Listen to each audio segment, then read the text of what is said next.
Estamos aqui para mais um episódio do Bipolarcast. Gente, hoje vamos falar de um tema, né, Bruna, que precisa ser discutido nas redes sociais. Quantas pessoas por aí estão em um episódio de hipomania e não conseguem identificar, não se trata e gera tanto prejuízo na vida dessas pessoas? Antes de a gente continuar, garantir que vocês já seguem a gente, Andressa Versosa Psicóloga no Instagram e doutora Bruna Vergosa no Instagram. Bruna, você, né, como médica, psiquiatra e sempre com essa linguagem acessível, simples, que é para vocês se identificarem. O maior objetivo do podcast aqui é você se identificar, você levar informação para o seu médico, né, de você se conhecer, melhorar a saúde mental de vocês.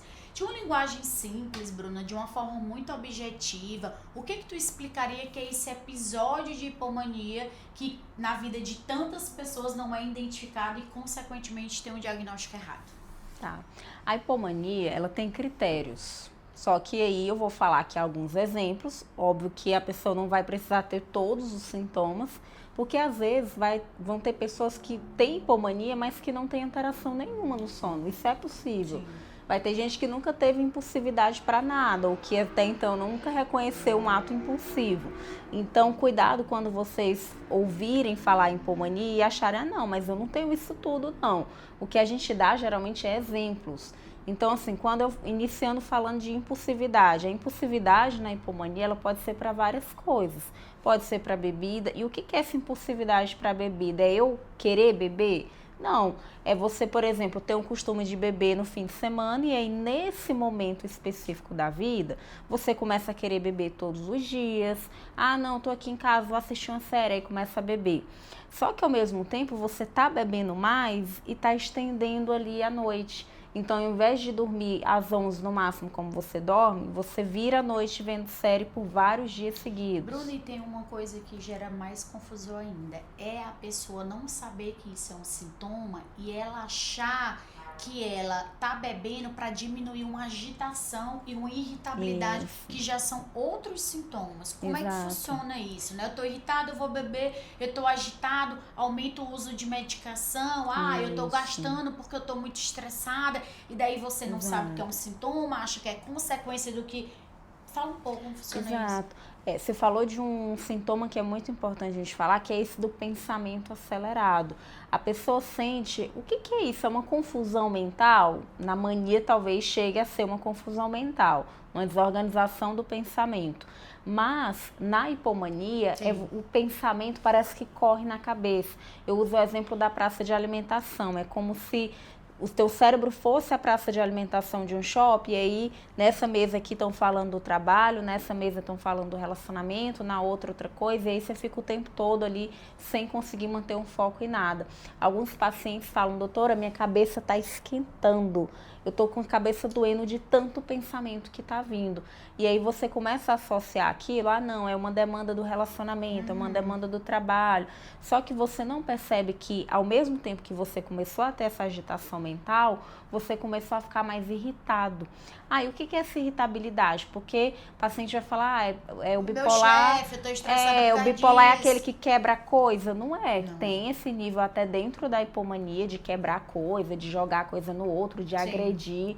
Mas a grande maioria vai ter aquela raiva interna. E isso vai ter muita relação com a própria personalidade da pessoa. As pessoas mais calmas, elas não vão externalizar essa irritabilidade. Isso. Mas essa irritabilidade, né, Bruno, não é um sentimento que todo mundo tem. Todo mundo se estressa.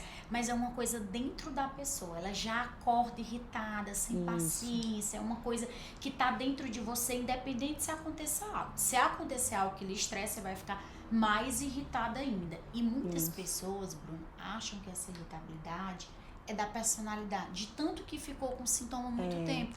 Nas hipomanias que são mais crônicas, a pessoa começa a falar, é o meu jeito, sou uma pessoa difícil de lidar. Tem um pavio curto, eu sou estressada, é desse jeito mesmo. Barraqueira. E não é, né? Então, quando a pessoa está em hipomania, ela vai estar mais irritada.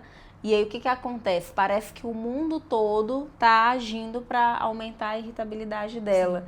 Então, assim, ela já começa de irritada, ela vai pro trânsito, alguém fecha ela ali, ela já fala, pronto, é isso mesmo, as pessoas estão a fim de acabar com o meu pavio hoje. Ela vai na farmácia, a atendente demora a passar a compra dela, ela já fala, pronto, tá vendo? Todo mundo aqui é lerdo. E tem outra coisa também, Bruna, é que quando, dependendo da pessoa, não tem no DSM, mas é um sintoma até comum, de ficar desconfiado, nada psicótico. Você fica desconfiado. As pessoas estão contra mim, o meu chefe tá fazendo não sei o que, essa minha amiga tá com deboche. E é um sintoma que não tem no livro, mas acontece com a pessoa, junto com essa irritabilidade, a impaciência, né?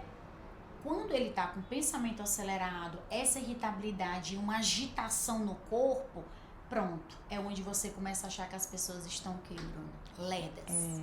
Lerdas. Começa a vir exatamente o que você falou, parece uma paranoia. A gente vê muito isso nos casamentos. Né? Então, eu acho que o meu parceiro ali, o meu companheiro tá fazendo de tudo para me estressar. E às vezes nem é o que a gente chama de procurar pelo em ovo. Né? Tudo a pessoa sofre, se estressa. É muito sofrimento, gente, porque pensa em separar, né? Uma vida inteira ali que você tem que, não, mas como que eu vou fazer? É meu marido, mas tá fazendo com que eu fique louca aqui, eu tô estressada, ele não me ajuda, né? Eu chego do supermercado, em vez de ele me ajudar a guardar as compras, ele fica parado, vai assistir o jogo. Então parece que tudo corrobora para aquela pessoa ficar mais irritada. E aí lembrando, o que é a hipomania? A hipomania não é um único sintoma, não é a irritabilidade que a gente está falando que faz a pessoa estar em hipomania. É o pensamento acelerado, mais a irritabilidade, mais uma impulsividade, seja para bebida, para comida, que é muito comum, infelizmente, muita gente engorda horrores. E você quer ver que piora a situação, e muita gente que está assistindo esse podcast vai se identificar. Ativação noturna, que eu quero que tu explique com calma, junto com o pensamento acelerado, com a impulsividade na comida. Gente, chega à noite, enquanto a pessoa não comer aquilo que o pensamento acelerado, a impulsividade da comida fala, ela não consegue dormir. Bruna, explica um pouco essa ativação noturna, que muitas pessoas têm isso e acham que é insônia, não é insônia. Então a insônia, ela pode ser inicial, intermediária e terminal. Essa insônia inicial é aquela que eu deito para dormir, desligo o TV, desligo o celular, desliga tudo e eu fico bolando na cama, porque eu não consigo dormir. Eu fecho o olho e aí vem o quê? O pensamento que está acelerado mesmo, por conta da hipomania. Só que o que acontece é que algumas pessoas vão ficar ali na cama, bolando de um lado para o outro, até vir o sono, e outras vão fazer o quê?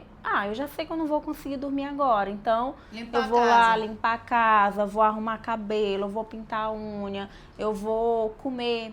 E aí muita gente fala, nossa, eu engordei horrores na época da hipomania, porque tem já alguns estudos explicando isso, que não pode comer muito tarde, né? Quando você está perto da hora de dormir, o metabolismo vai desacelerando um pouquinho. A pessoa não dorme, né? Ela não dorme, e aí ela vai comer. Não é dela, é um sintoma. Isso. E a própria impulsividade para a comida costuma ser mais à noite em quem tem essa ativação noturna.